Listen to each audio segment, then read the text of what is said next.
अस्सलाम वालेकुम दोस्तों, दुबई क्रिकेट स्टेडियम के बाहर से आपको खुशामदीद। तो अभी काफी टाइम बाकी है पाकिस्तान और इंडिया का मैच शुरू होने में, मगर यहाँ पे वॉलंटियर्स और जो ऑर्गेनाइजर्स हैं वो यहाँ पे आना शुरू हो चुके हैं। ये जो एरिया है यहाँ से आम क्रिकेट फैन जो है वो गुजरेंगे और स्टेडियम वाली साइड में मैं दिखाता हूँ, खासकर वो जहाँ से टीम आती है, जहाँ से फैंस आते हैं और क्या दीगर इंतजाम हैं उसके ऊपर बात भी हम करेंगे। और सबसे इंपॉर्टेंट बात, आपने सोशल मीडिया के ऊपर एक वीडियो बहुत देखी होगी जो चल रही है कि पाकिस्तानी खिलाड़ी फुटबॉल खेलते हुए एक शोर सा सुनाई दिया।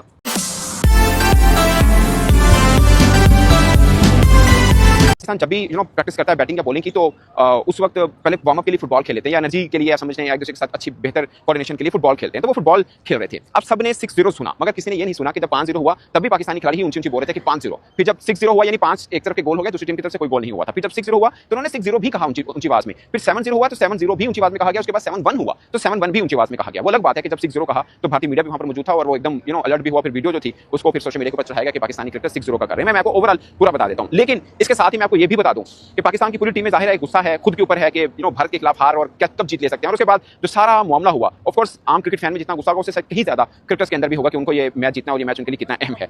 पाकिस्तानी क्रिकेटर्स की बॉडी लैंग्वेज आई विश के आज शायद थोड़ी डिफरेंट आपको जरूर नजर आए, मगर अगर आपको हारिस रऊफ की बॉडी लैंग्वेज में एग्रेशन नजर आए, वो डिफरेंट आपको क्रिकेटर नजर आए ओवरऑल पाकिस्तान की दूसरी टीम से, तो इसमें आपके लिए हैरानी नहीं होनी चाहिए। क्योंकि मैंने जो नोट किया पाकिस्तानी क्रिकेटर्स में, हारिस रऊफ थोड़े गुस्सैले नजर आ रहे हैं। और कल जब टीम यहाँ पे ट्रेनिंग भी करनी आई थी आईसीसी अकेडमी के अंदर, तब भी उनका नजर आ रहा था उनके चेहरे के ऊपर, उनके दिमाग के अंदर जो इरादा आज के मैच का उनके चेहरे पर आया था। लेकिन फिर वक्त बात करते हैं कि पाकिस्तान का प्लेइंग 11 क्या होगा। अभी काफी वक्त मौजूद है, आप देख सकते हैं वॉलंटियर्स तो यहाँ पे आ रहे हैं मगर फैंस नहीं आ रहे, क्योंकि लोकल टाइम 4 बजे लगभग यहाँ पे गेट जो है वो खोले जाएंगे। उस वक्त ही फैंस आएंगे और इतनी गर्मी है यहाँ पे कि अभी जरूरत भी नहीं है कि फैंस आए, तो आए तो क्या करें। वैसे अमूमन ये होता रहा है कि पाकिस्तान इंडिया का जो मैच था उस वक्त यहाँ पर ढोल वगैरह के ऊपर काफी मौज मेला चलता है, मगर ये सितंबर है, अमूमन यहाँ पर उस वक्त अक्टूबर मेला, अगर 2021 की बात करें जब काफी यहाँ पर मेला लगता था, वो 2021 की अक्टूबर की बात है, एक माह यानी बाद की बात, तो थोड़ा मौसम सेट रहता है। अभी फिलहाल गर्मी और मेरा मुझे लगता है कि शायद पिछले संडे की निस्बत इस संडे में थोड़ी ज्यादा गर्मी है, क्योंकि उस वक्त हल्के फुल्के क्लाउड इस वक्त जरूर थे। खैर, coming to the Pakistan and Indian playing 11, India के कैंप से ये खबर है कि अक्षर पटेल जो है वो फिट हैं और मोस्ट प्रोबेबली वो वही प्लेइंग 11 रखेंगे जो पाकिस्तान के खिलाफ लास्ट संडे में उन्होंने रखी थी, तो उसमें कोई चेंज नहीं होगा। और दूसरी खास बात कि गौतम गंभीर ने कल ऑप्शन ट्रेनिंग सेशन था पाकिस्तान का भी और इंडिया का भी, और इंडिया के ऑप्शन ट्रेनिंग सेशन में गौतम गंभीर जो कि उनके कोच हैं, उन्होंने ठीक ठाक किस्म के 2.5-3 घंटे अपने सिर्फ 2 बल्लेबाजों के ऊपर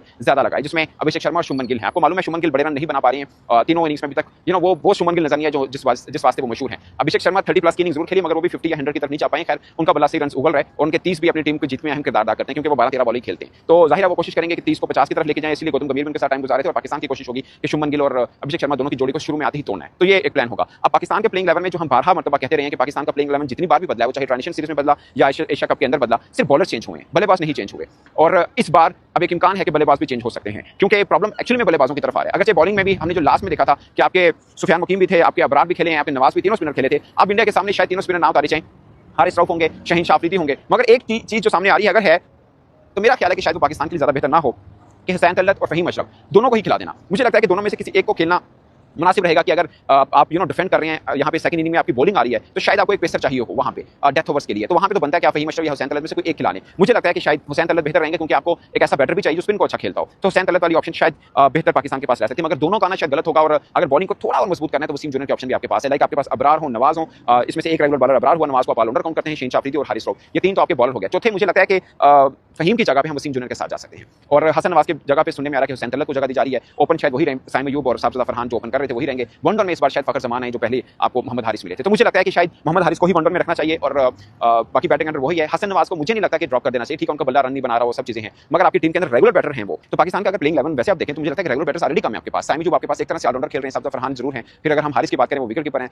फखर जमान की बात करें तो वो रेगुलर बैटर है और सलमान आगा, ये लाइक 3 आपके पास रेगुलर बैटर हैं अगर आप हसन नवाज के साथ नहीं जाते हैं। सो 3 रेगुलर बैटर के साथ मैदान में उतना बाकी ऑलराउंडर्स हैं, तो मुझे लगता है कि शायद पाकिस्तान के लिए खुदा ना खासा महंगा ना पड़े। तो इस एतबार से मुझे लगता है कि हसन नवाज के साथ भी पाकिस्तान को जरूर मैदान में उतरना चाहिए। बाकी माहौल मैंने को बताया ठीक ठाक किस्म की गर्मी है, और शायकीन को मैंने पहले भी आपको दिखाया था जहाँ से फैंस आते हैं, और आपको दूसरा एरिया भी मैं आपको दिखाता हूँ जो कि अतराफ में है और दूसरे गेट की तरफ भी जाता है।